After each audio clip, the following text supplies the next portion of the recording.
a ser las iglesias evangélicas.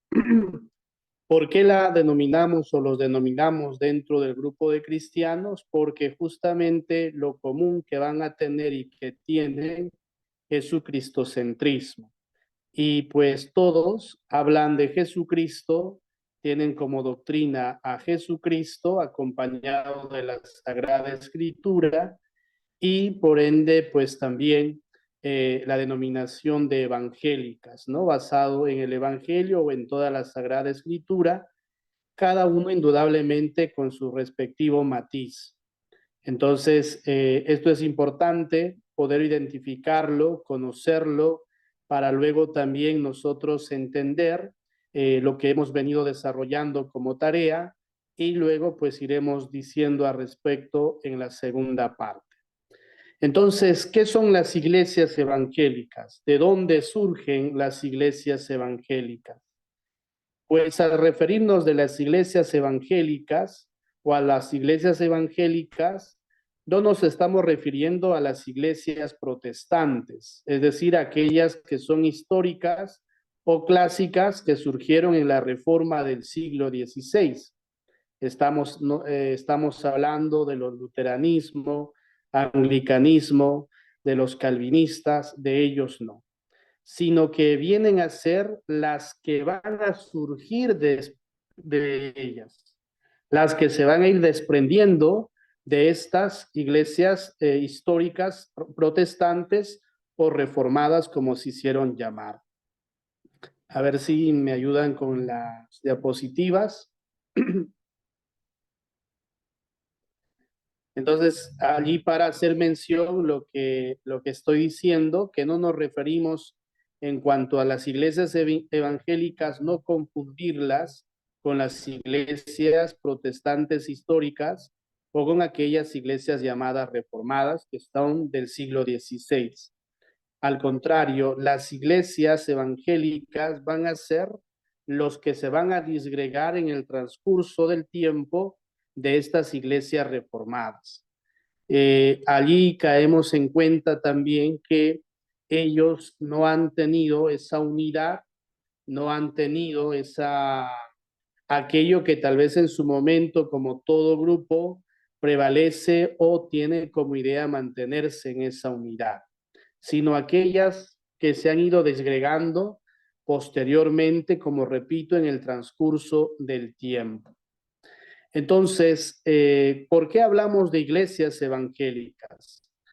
Porque no hablamos de algo estable y determinado, sino más bien de todo un fenómeno complejo y diverso. Decíamos esto en la clase pasada en relación que del cual es parte también de los movimientos, de los nuevos movimientos religiosos, que era difícil determinarlo, ubicarlo en muchos casos.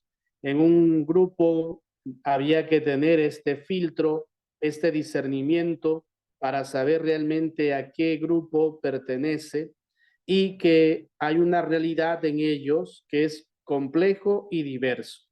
Remarco esto para que se pueda entender y luego podamos también notar esa realidad en nuestro entorno, de nuestra ciudad, de nuestra localidad donde estamos viviendo. Son muy diversos y son muy complejos. A pesar de esa diversidad y de esa complejidad, hay algo que mantienen en común, que viene a ser su cristocentrismo.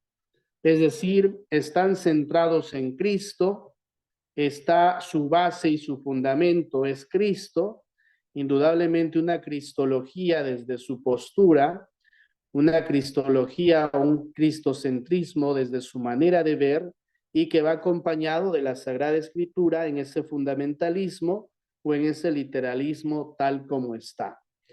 Entonces, ¿qué es lo que implica aquí en relación a nosotros? Que ellos, diríamos, desconocen o no aceptan lo que viene a ser la tradición ni el magisterio de la iglesia. Para ellos es Cristo, la Biblia y nada más. Y luego, pues ya lo hemos mencionado, están constituidos por innumerables denominaciones.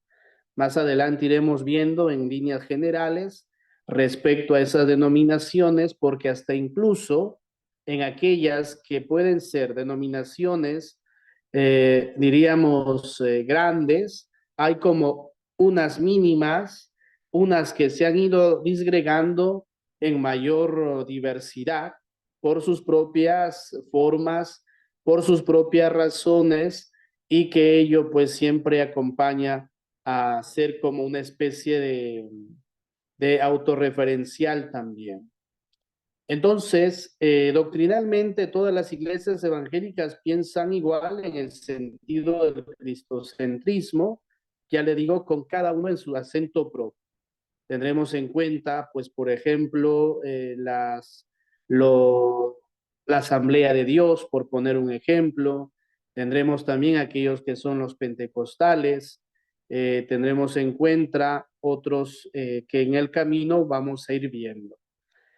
¿Cuáles son sus separaciones? Sus separaciones no son doctrinales, sino a veces de autoridad y de organización. Lo que les decía al comienzo, ¿no? Si bien es cierto, cuando hablamos de iglesias históricas, protestantes o reformadas, estamos hablando del luteranismo, estamos hablando del calvinismo, del anglicanismo, ellos también, pues, en ese migrar, en ese ir a otros territorios, fueron dándose cuenta en relación a sus, diríamos, a su base, a su origen, algunas cosas que podían verlo de otra manera, y de otra forma de enseñanza también, o de otras maneras de ir viéndola también, y consecuencia de ello, pues ya se fueron generando estas particularidades, estas diferencias, con ello conllevaba también el tema de la autoridad y de la organización. Esto es un punto muy importante, considerarlo y tomarlo en cuenta para saber dónde está el origen de ello.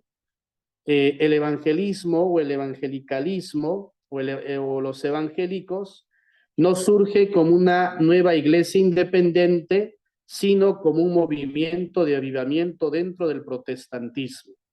Recuerden este punto, ¿no? Como un movimiento de avivamiento. ¿Qué quiere decir al respecto? ¿Qué quiero decir con esto? Porque ellos como que, y pasa a veces en todos los grupos, entramos en una especie de letargo, en una especie de monotonía, en esta manera de ver que todo es lo mismo y que eso lo mismo pues aburre, o esto lo mismo avejenta, o esto lo que parece lo mismo lleva al cansancio, al aburrimiento, y entonces necesitaban un avivamiento.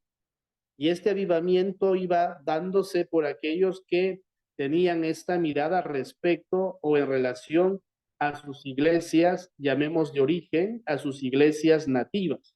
Por eso se remarca que no hablamos de una iglesia nueva, hablamos de un movimiento, hablamos de movimiento religioso, hablamos de una comunidad, hablamos de un sector, hablamos de un grupo que desde ya esta mirada distinta dice necesitamos vida, necesitamos mover aquello que se ha quedado quieto, necesitamos aquello que se ha quedado en el tiempo o aquello que no despierta mayor entusiasmo. Entonces, ¿qué es lo que se genera entre aquello que quiere ser nuevamente ese movimiento, ese avivamiento? Genera un choque también y genera un conflicto con aquellos que quieren mantener, diríamos, las bases o los fundamentos de sus propios criterios o de sus doctrinas. Entonces, al encontrar una resistencia por esa parte, indudablemente se van a ir generando su propio espacio, su propia dimensión, ¿no? Sus propias formas. Sale una nueva autoridad, sale una nueva manera de organizarse, se lleva a cabo una manera distinta de evangelización, como ellos también lo llaman, una nueva forma de propuesta al mundo, a la sociedad, desde este espíritu que aviva, que mueve, que le hace decir a ellos tenemos que ir por este camino. Y entonces, como pasa, suele verse por parte de estas iglesias originales, llamémoslo, por estos orígenes, también con cierta sospecha. Se les mira con cierta sospecha por ellos mismos. que están rompiendo con la doctrina, están rompiendo con esta unidad y consecuencia de ello aquí viene el punto importante cuando hablamos de sectas, nuevamente el tema, para ellos, dentro de estas iglesias se convierten en una especie de sectas, porque están rompiendo, están quebrando. Recuerden que secta significa aquello que se corta, secta sectare, ¿no? Aquello que se corta, aquello que se divide. Entonces, dentro del protestantismo en general y de estas iglesias protestantes del siglo XVI, van a haber también estos movimientos que van a ser catalogados por ellos como sectas. Pero ya hemos hablado y hemos aclarado la relación cómo se toma el tema de sectas y por ello el término de movimiento. ¿Cuál es el fin desde este avivamiento? ¿Cuál es la razón de ser por qué ellos quieren avivarse? Porque encuentran un fundamento. Hay una razón de ser para ellos y se busca volver a las fuentes de la iglesia primitiva narrada en los Hechos de los Apóstoles. Es decir, compartían el pan, se unían en oración, compartían lo que tenían, estaban movidos por el Espíritu Santo que los impulsaba. Recordemos lo que hemos ido escuchando a lo largo de la Pascua, del tiempo pascual en relación a la primera lectura, por lo general, en la liturgia de todos los días, ¿no? Toda esta narración de Pedro, de los discípulos, esta narración de Pablo también cuando va a las otras comunidades, cuando habla de Jesucristo, entonces ellos encuentran allá esta razón de ser para generar, diríamos, este avivamiento. Y quienes van a tener muy en cuenta de ello, quienes van a vivir, corresponde a decirlo, es los pentecostales, ¿no? A ver si veo la pregunta para responderlo inmediatamente y no se nos pase. A ver, dice, es decir, que el evangelismo nace dentro de varias iglesias protestantes. Podríamos decir que sí. Es decir, recuerden el término primero, movimiento. No hablemos todavía, o sea, a ver, ¿cómo lo explico? Al hablar de iglesias evangélicas que surgen de, de estas iglesias protestantes, estamos hablando que es lo que se disgrega de ellos. Y para ellos también es visto este grupo, estos grupos que se van separando como si fueran sectas en un momento, ¿no? Como si fueran sectas en un momento. Pero ya repito, ya hago hincapié una vez más que este término pues es peyorativo, ¿no? Es un término que no es tomado a bien y por ello es que ahora se le denomina movimientos, ¿no? Entonces, respondiendo a la pregunta que hacían de Pangoa, creo. Entonces, sí, diríamos que las iglesias evangélicas surgen de estas grandes iglesias, de aquellas que se van disgregando por esas discrepancias también en el sentido de autoridad o de organización. Y esto lo vamos a ir viendo más adelante. Entonces, es siempre bueno referirnos a la historia y de ello estamos hablando para entender un poco más y ubicarnos en el tiempo y sobre todo en nuestra realidad nacional. El evangelismo en el Perú tiene una rica historia, o sea, es decir, no podemos desmerecer tampoco de verlos así por así nada más con cierto recelo, porque también tienen su propia historia y hay que reconocerlo ello, que para nuestro Perú en su momento también fue de mucho bien. Trajeron muchas novedades, sobre todo en el sector educativo, en el desarrollo también de otros espacios. Vamos viendo cómo van ingresando en el aspecto político, van teniendo protagonismo en otros espacios del desarrollo republicano de nuestro país. Entonces, eso también es importante reconocerlo y como pongo allí, hay personajes que van a marcar, vamos a decir, un antes y después de estas iglesias evangélicas en nuestro territorio. Y pues como siempre suele pasar en, en, este, en este desarrollo histórico, en este afán de ellos mismos por lograr establecerse, van a ser presa de encarcelamientos, incluso van a llegar al martirio por llevar el evangelio, y eso es lo que vamos a ir viendo. Entonces, un personaje entre ellos importante es Diego Thompson, que es escocés, bautizado al cumplir 7 años en la iglesia presbiteriana. Ya los presbiterianos es una disgregación de las iglesias reformadas, de las iglesias grandes, ¿no? Entonces, para ir dándonos cuenta ya desde aquí cómo va dándose esto. En 1818 estudia el sistema educativo de Quaker Lancaster. ¿Cuál era este sistema? Que los mejores alumnos debían enseñar a los que menos sabían. Por eso dice, según el cual se utilizaba a los mejores estudiantes para dar clases a los alumnos nuevos. O sea, Diego Thompson bebe de ellos, se educa en esta forma, va alimentarse, enriquecer de esta forma de enseñanza y con el cual es que llega a América Latina o América del Sur, siendo su primera parada en Buenos Aires, Argentina, el 6 de octubre del ese mismo año.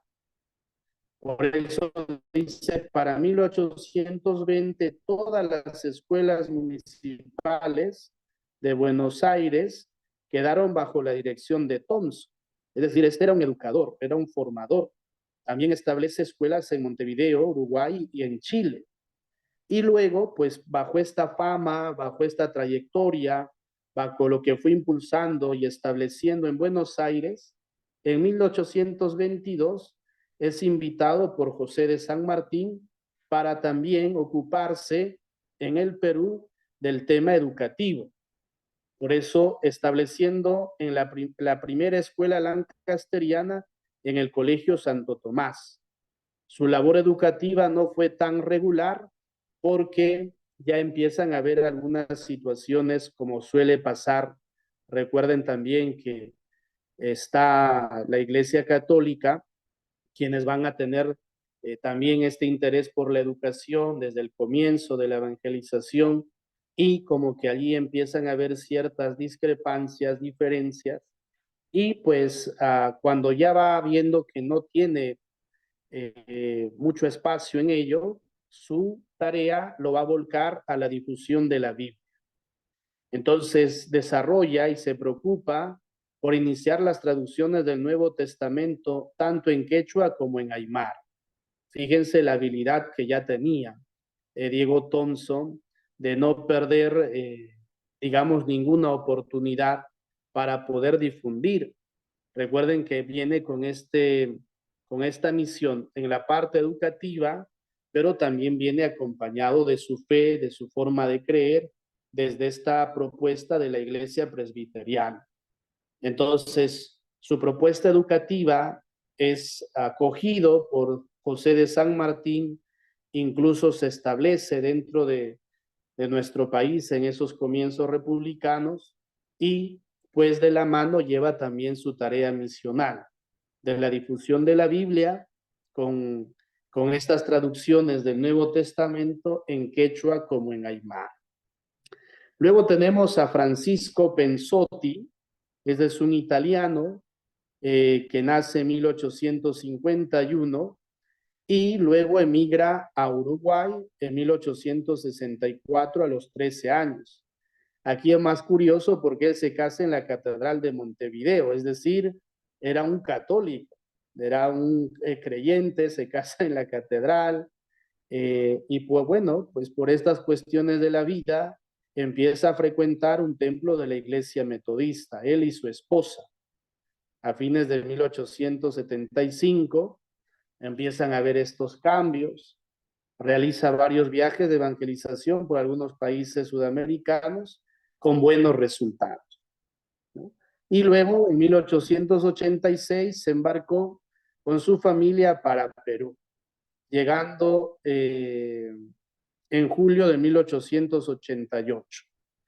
Entonces, Pensotti va a tener mucho más éxito con la propuesta desde su forma de evangelización, y que esto pues va a generar también para las autoridades de la Iglesia Católica cierto malestar. Esto siempre es la realidad que fíjense históricamente también viene acompañado siempre, ¿no? Entonces Pensotti, que era más, diría, más aventado, más osado en su evangelización, en su propuesta, va a generar esa controversia, ese malestar entre los católicos, sobre todo en las autoridades. Y pues ellos lo que van a buscar por parte de las autoridades civiles es que su prédica, su evangelización, su misión está generando controversia y está generando confusión entre los católicos y la ciudadanía. Entonces, ¿qué es lo que va a hacer el obispo Huertas? Va a lograr que lo encarcelen en Arequipa, y que luego también, cuando regresa a Lima, después de estar un tiempo, aproximadamente 6 meses encarcelado, en Lima va a correr la misma suerte. Es decir, estuvo encarcelado 2 veces. Cabe mencionar también que Francisco Pensotti estaba siempre en esos afanes, a pesar de estar en la cárcel, en ese anuncio, ¿no? Nunca desistió, a pesar de estar tras rejas temporalmente, y no vamos a decir que fue para siempre. Un detalle importante también que debemos mencionar en este sentido es que en estos años se va a dar una ley para decir que la única educación o la única religión que tenía los espacios y la libertad de enseñanza, de predicación y de anuncio, pues era la Iglesia Católica, no habiendo lo que es la libertad de culto. Eso se va a dar mucho más adelante. No se había tomado en cuenta antes, pero a raíz de estas situaciones, como que pasa con Francisco Pensotti y otros, ya el gobierno, por esa insistencia, esa exigencia por parte de la Iglesia Católica, se va a determinar que la iglesia oficial, vamos a decir, era la Iglesia Católica. La religión oficial era aquella que enseñaba la Iglesia Católica, ¿no? Ya más adelante, cuando hay participación de parte de ellos como de otros en el ámbito político, en el ámbito social, en otros espacios, se va a tomar en cuenta una ley de la libertad religiosa, de la expresión de la libertad religiosa, ¿no? Podríamos decir entonces que Pensotti fue el fundador de la primera comunidad protestante de peruanos hacia 1889. Luego viene Juan Ritchie, que también es escocés, de la Iglesia Bautista. Recuerden que eh, Pensotti se une a la Iglesia Metodista, Thompson, que venía de la Iglesia Presbiteriana, ahora Ritchie, que es de la Iglesia Bautista, ¿no? Cada uno en su particularidad. Llega en 1905, es el primero en darse cuenta y de la necesidad de librar a la Iglesia protestante del colonialismo cultural anglosajón. ¿Qué quiere decir esto? Que estos misioneros que venían de otros países venían para enseñar a los suyos nada más. Es decir, pongamos el ejemplo a la colonia escocesa, a la colonia británica, a la colonia alemana. O sea, estaban prestos tan solo para ellos, y entre ellos también. Juan Richter se da cuenta y dice, no, o sea, para los nuestros nada más, perdemos mucho. Al igual que Pensotti, quien también ya va teniendo esta forma de ver este criterio de decir, entre nosotros nada más no vamos a lograr nada. O sea, tenemos, vengo para los míos, que en parte ya están formados, ya están instruidos, lo que hago solo es reforzarlos, recalcarlos, donde quedan los demás. Y entonces, ¿cuál es la trascendencia en Juan Richter? Que él, como digo aquí, libera, es decir, rompe un poquito ese gueto, rompe ese grupo para hacerlo mucho más aperturado y que otros también, entre ellos los nacionales, como les solían llamar, es decir, a los peruanos, tengan también esta propuesta y sean quienes se acerquen. Entonces, fíjense aquí un detalle, una cosa interesante, si me van siguiendo, ¿no? Si Diego Thompson, que era, incluso hace la traducción al aymara y al quechua, el Nuevo Testamento, la pregunta era con qué fin lo hacía. Si tan solo era para el grupo suyo. Y aquí también vemos un detalle importante, su labor intelectual y su labor educativa. Entonces, ya con los que vienen posteriormente vamos notando que ellos van rompiendo esos guetos, como repito. Entonces, ¿qué va a generar Juan Richter? ¿Cuál va a ser el resultado de romper esos grupos, de romper ese colonialismo al interior suyo, al interior de su comunidad? Pues que este evangelismo tenga mayor auge en los propios peruanos, en los nativos o en los nacionales, como lo solían llamar. Fíjense que esto también generó esos malestares que son típicos cuando viene un extraño a la comodidad del grupo y trasladándole un poquito a nuestro espacio, a nuestra vida, llamémosle parroquial, a nuestra vida de comunidad, siempre vemos con sospecha a alguien que llega después de nosotros, ¿no? O alguien que se integra, ¿no? Entonces, si bien es cierto, les damos la bienvenida, pero hay algo como que, y a ver, ¿y por qué vino, no? ¿Y para qué vino? Y a ver qué nos dice o qué de nuevo trae. Entonces pasa un poco esto también entre los que eran del grupo cerrado y cuando hay esta apertura, ¿no? Esto es importante tomarlo en cuenta para ver también el trasfondo histórico que yo tenía.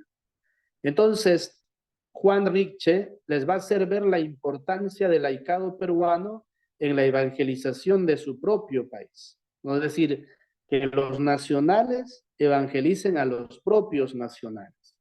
Para ellos, para Juan, le era mucho más favorable y le era mucho con mejores resultados que alguien hable a los propios en su mismo lenguaje, en su mismo criterio, en su misma forma de pensar, en su misma manera de entender, lo que solemos decir en su idiosincrasia.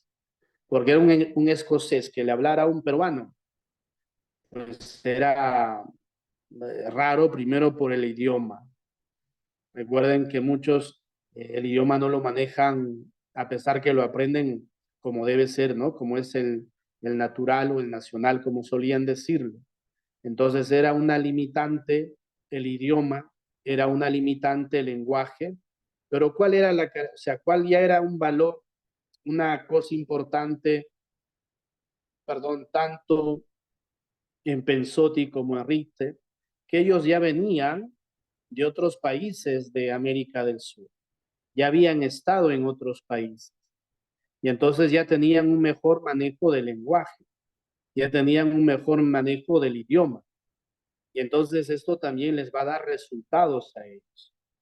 Entonces, ¿qué otra cosa, diríamos, importante y valiosa tiene Juan Rick?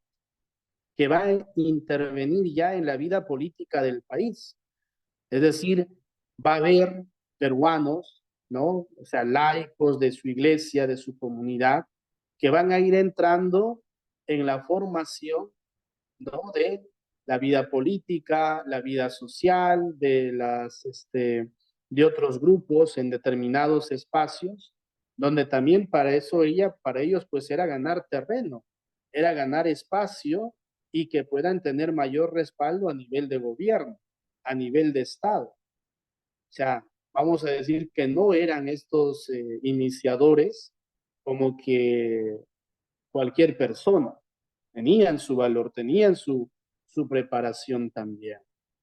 También hay un interés por difundir el Evangelio por medio de la imprenta y la librería. Se dice que Juan Richter tenía una imprenta y esto le ayudaba a la difusión de los textos, a la difusión de materiales, a la difusión de cómo ellos podían llegar a los demás. Y entonces ya van usando herramientas que no solo es la palabra y no solo es la Sagrada Escritura, sino otros medios más. A ver, vamos leyendo aquí la pregunta. Dice, ¿cómo puede, pero si el Evangelio es uno, ¿cómo puede considerarse Evangelio las modificaciones que, a ver, vamos, Omar o Saúl, no es que modifiquen el Evangelio, ¿me entiendes? O sea, no es que modifiquen la Sagrada Escritura, los Evangelios como tal. Lo que van a modificar, vamos a decir, usando tus propias palabras, es la forma de vivir y la forma de propuesta. La palabra de Dios no se puede modificar. Es única y es aquella que la reconocemos como verdades de fe, pero no la podemos manejar. ¿Qué se va a manejar? O sea, el cómo se entiende y cómo lo propone. Eso es aquí lo que vamos viendo, ¿no? Es decir, no es en cuanto palabra sagrada lo que se modifica, sino es en cuanto a cómo se vive, a cómo ellos lo van a vivir y cómo ellos lo van a proponer también. Si me dejo entender, Samuel, ¿no? Y buena tu pregunta, me parece bien para poder tenerlo claro en este sentido. Por eso les decía que para ellos su referencialidad para los evangélicos o el evangelicalismo, como se dice, va a estar en parte su fundamento en el libro de los Hechos de los Apóstoles. No porque lo van a cambiar, ojo, sino porque van a adquirir desde su forma de entender lo que ellos creen es así y así se ha de vivir. A eso es lo que voy. Bien, para ponerlo y aclarar ese punto. Gracias por la observación o comentario. ¿Qué es lo que hace? ¿Qué basa hace Juan Richter? ¿No? Puso la base para su misionología que afectaron al modo y el tipo de la iglesia establecida en el Perú. Es decir, eso también rompe esquemas, ¿no? Rompe esquemas porque se pasa de lo tradicional a lo novedoso. Se pasa de aquello que se está acostumbrado a una novedad. ¿Y qué pasa en esa novedad? Van surgiendo también pareceres, formas y vamos a notar las consecuencias. Entonces, ¿qué es lo que hace también Juan Rich? Organizó reuniones entre las distintas congregaciones evangélicas existentes en el Perú. Y esto es un detalle importante para tenerlo en cuenta y saber también que muchas de estas iglesias no surgieron en la capital, es decir, en la ciudad de Lima. Muchas se establecieron en las provincias. Muchas de estas iglesias que ellos fueron difundiendo, propagando, porque no se quedaron en Lima nada más, sino fueron surgiendo en, eh, en las provincias del Perú. Cerro de Pasco, Huánuco, Tingo María, Huancayo, ¿no? Sobre todo en esos lugares donde todavía, digamos, había ciertamente ya presencia de la Iglesia Católica, había todo ello, pero eran los lugares a donde ellos fueron llegando, hacia la parte sur, Puno, Juliaca, Arequipa, Cusco, van a establecerse también comunidades, repito, inicialmente con estas formas de entender y de ver ellos. Entonces, esto es un mérito y hay que reconocerlo también en su forma, por la estrategia, por la metodología que va teniendo Juan Richter en este anuncio. Luego tenemos a Juan Mackay, igual un escocés, con la diferencia que él estudia en Estados Unidos, de donde fue enviado en gira exploratoria por algunos países sudamericanos, incluyendo Perú en 1915. ¿Cuál es su misión? y tiene una influencia evangélica, la desarrolló en la clase intelectual, profesional y rectora del país. Fíjense las características de cada uno de ellos y hacia dónde apuntaban, ¿no? Fíjense, Diego Thompson, que va en el sector educativo, ¿no? Pensotti, que es un Pensotti más de campo, llamemos, más de a pie, desde esos espacios.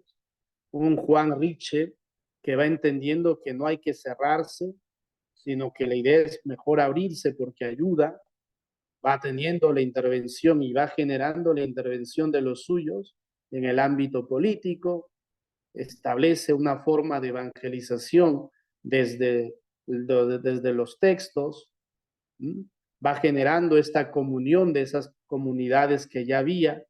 Y luego viene Juan Macay, que era un poquito más intelectual, mucho más preparado, y por eso su dirección, su atención y apunta, vamos a decir, a esta clase intelectual profesional y rectora que ya había en el país. Por eso se dice que tuvo una participación sociopolítica en nuestro país. Era amigo y mostró su apoyo incondicional a Aya de la Torre, que fue presidente del Perú, ¿no? Entonces, no es que tampoco a veces, y ¿por qué lo digo esto? ¿Y por qué quiero que entendamos esto, ¿no? Hay que reconocer la riqueza del vecino también. Hay que reconocer la riqueza del que camina al lado nuestro, mostrando también a un Dios de la vida, como nosotros lo mostramos y como nosotros lo anunciamos. Para darnos cuenta que ha habido esa formación, ha habido personajes que han tenido esa vida intelectual, esa vida formativa, que les ha hecho bien a ellos y que han dado las bases. Ya lo que viene después le iremos viendo también.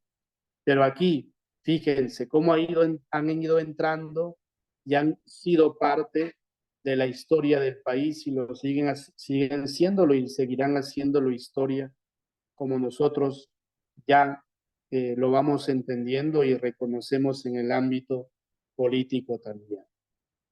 Muy bien. Entonces, desde 1800 y tantos que van llegando, pasado un siglo, ¿qué se puede esperar de ellos? ¿Qué pasó con ellos? ¿Qué es lo que se dio con ellos?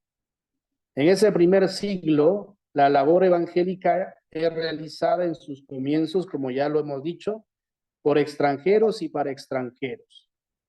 Solo los misioneros extranjeros eran líderes del evangelismo nacional. Ellos estaban a la cabeza.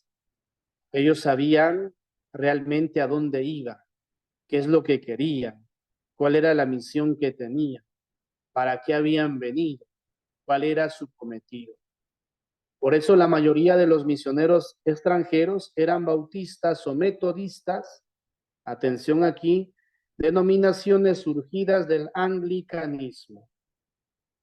Fíjense, y decíamos que el anglicanismo, el luteranismo y el calvinismo son de las iglesias reformadas, protestantes históricas. Entonces, este punto es importante tomarlo en cuenta. Pero para mediados del siglo XX, la labor evangélica ya no estaba centrada en precursores o líderes evangélicos, sino más bien en las diversas iglesias evangélicas que estaban conformadas en su mayoría por misioneros peruanos.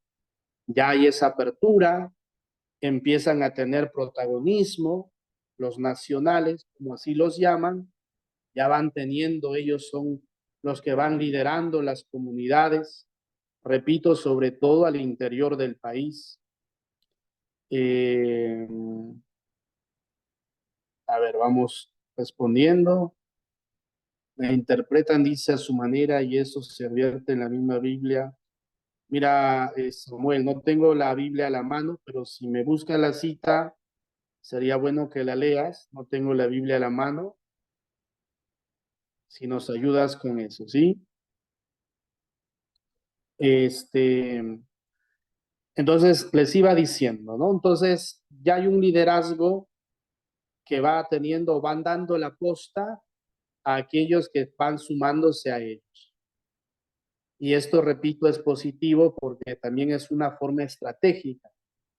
Ya no solo hay que verlo en un plano como que de evangelización, sino de estrategia, porque un poquito leyendo más allá de lo que les expongo, estos personajes que hemos mencionado entendían y reconocían que no iban a ser eternos. Entendían y sabían que su misión en algún momento iba a terminar. Por lo tanto, había que dejar la posta a los propios. Y por otro lado también, que toda esta migración que se va dando de Europa hacia otras partes del mundo es consecuencia de algunas cuestiones sociales, civiles, políticas, ¿no? También bélicas, que hacen que migren a otros países. Entonces, empiezan a ver, por otra parte, estos, diríamos, uniones, rompiendo estos guetos o estos grupos cerrados, ya con los propios también del lugar, en el ámbito familiar, en el ámbito donde se vayan desenvolviendo, va generando todo este cambio social y con ello conlleva pues que no se tenga, ya era insostenible en parte esos grupos cerrados, lo cual conllevaba a un tradicionalismo que les complica también para ellos en relación a lo que van haciendo y buscando, ¿no? Entonces, ¿cuáles son las denominaciones más importantes en el grupo de los evangélicos, en el grupo de las iglesias evangélicas? La iglesia metodista, la iglesia presbiteriana del Perú, a ver si me ayuda con las diapositivas, eh, están las iglesias evangélicas del Perú, está la Alianza Cristiana Misionera, está las iglesias bautistas, la iglesia de los peregrinos, la iglesia nazareno, las iglesias pentecostales, la asamblea de Dios. Entonces, estas son las denominaciones más importantes en relación a los evangelios. Y dentro de estas denominaciones, como les dije, pues hay otras que son propias, pero en minoría. Es en minoría. Quiero remarcar algo importante, bueno, más adelante lo diremos, pero solo como mención, pongo allí las iglesias pentecostales. Ya les mencionaba en la clase pasada que entre ellos también tienen sus diferencias y también pretenden tener esta relevancia en decir quién es primero, de qué forma es ese pentecostalismo. Si este pentecostalismo es el que se propaga como se propaga, o están los isopentecostales, o están los postpentecostales, en unas cuestiones de diferencias en los propios. Entonces, para solo hacer mención, estas denominaciones más importantes, recalco, al interior de ellas hay otras más pequeñas, ¿no? Que son parte de ella con sus propios matices, características. Por ejemplo, dentro de la Iglesia Evangélica del Perú hay varias, la de Agua Viva, las que ustedes han ido identificando también. Entonces, solo esto como mención. Siempre hay que ir también a las estadísticas para tenerlo en cuenta y nosotros ubicarnos. El último censo que se ha realizado en nuestro país es la del 2017. ¿Y qué nos muestra este censo? En el país hay un 14.1% de protestantes. 3.264.819 personas son evangélicos. En general, no estamos separando de metodista, no, en general. En general, el grupo de evangélicos en general hace un porcentaje del 14.1%. La estadística señala que hay 1.787.811 mujeres que afirman ser evangélicas, mientras que 1.477.008 de varones dijeron ser de dicha confesión de fe.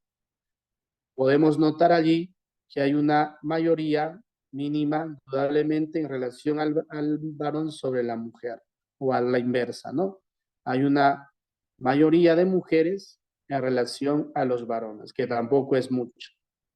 Por otro lado, respecto al estrado de edad, el mayor número de evangélicos en Perú tiene más de 55 años. Allí se censaron a 669.300 personas, seguido por el grupo de entre 25 a 34 años, con 650.043 ciudadanos. No obstante, el menor número de la población evangélica está en el grupo de edades de entre 12 a 16, con 338.413 niños.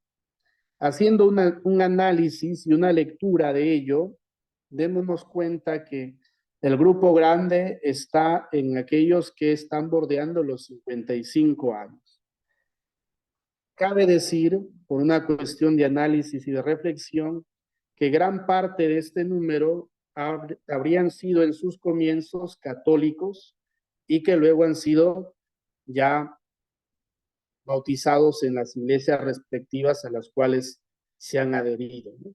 Entonces, eso también es importante saberlo como análisis y que para decir también a modo de experiencia, contaba la semana pasada una de ustedes que ante un suceso, un fenómeno natural, un desastre natural que sucedió por esta parte, pues en su mayoría terminaron estando o pidiendo la intervención de un sacerdote en la oración y esto, ¿no?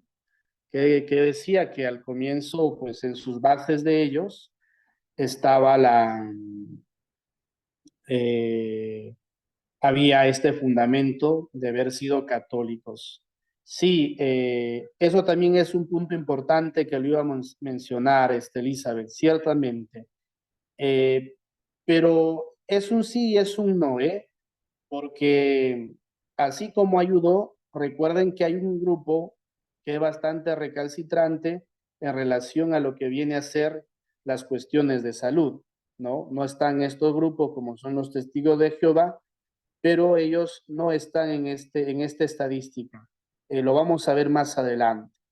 Eh, pero hubo bastante resistencia, sobre todo de algunos pastores, en relación a las vacunas y que esto conllevó también que perdieran, eh, ¿cómo lo diría? Perdieron veracidad en su forma de predicar en relación a estas cuestiones, ¿no? Por decir como experiencia propia, tengo un tío que es pastor, él nunca se puso las vacunas, cuando le decían que debía vacunarse, se alejó, se fue a un cerro a hacer oración, a pasar ayuno y que eso le curó de todo. Su esposa, mi tía, que ya no podía, empezó con los síntomas un poquito más fuertes, fue llevada al hospital y por allí escuchó al médico decir que necesitaba ser internada porque ya necesitaba oxígeno. En cuanto se dio un descuido, el médico salió corriendo del hospital sin que nadie lo viera, ¿no? Entonces, no solo por el temor, sino porque esta idea de que Dios lo puede todo, Dios lo hace todo y Jesucristo también. Entonces, solo Él cura, solo Él salva y solo Él sana, ¿no? Recordemos esa frase que ellos mencionan también. Entonces, decía que es importante detenernos un poquito en estas cuestiones de estadística porque nos ayudan, no para decir que todavía somos más, porque recuerden, estamos hablando de los evangélicos nada más. Hay otros grupos también que no son católicos, o perdón, que no tienen eh, no son de este espíritu cristiano, sino tienen de aquellas religiones naturales, de aquellos movimientos más espiritistas, y que ellos también están pues dentro de las estadísticas de este último censo. Sí, indudablemente del 2017 a ahora, después de 7 años, seguramente que esto ha variado en mayoría o puede ser que se haya mantenido también.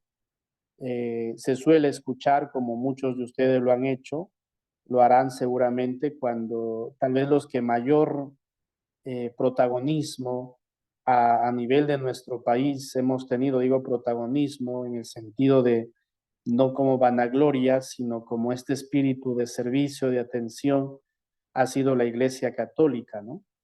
En relación a procurar formas y medios de salvaguardar la vida de todo ser humano, sin mirar en ese entonces ni clases, ni condiciones, ni nada de ello. Entonces, en ese punto es importante poder también reconocer ello.